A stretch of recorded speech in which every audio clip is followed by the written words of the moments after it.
Aljan asıl, nuts bozul, soyenci abuley, ji sabab son duniyal, diye şuleymun ebel.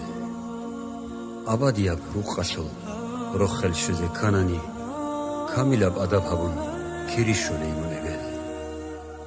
Allah hasti unem noh, şubda bağır bak adin, şib gojo gire khuntun, diye şuleymun ebel. Nuras beral gongaray, badibdir surat bugey, di Allah'ın rut amun, teren şuleymun ebel. Olgo dünya lasol, kinalgo beçe sabi, kıratsa diye şuray, beçe digomun ebel. Allah solt uhtuzda, olgozu dirt sabzazda, sarjindir kambataray, cevhari gomun ebel. Cevharul yakutalda, kıymat jindir toksaray. Olgo dünyal urab, mots tunigumun ebel. Salhun dünyal buhun halk karab zamana yas.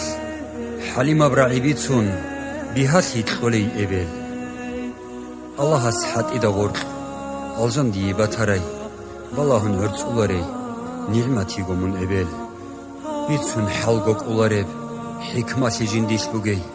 Olgo dünyal urab, mots tunigumun ebel. Ebel.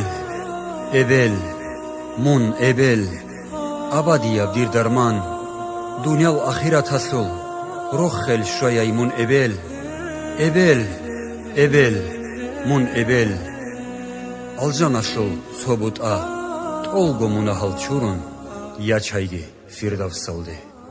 Allahümme amin.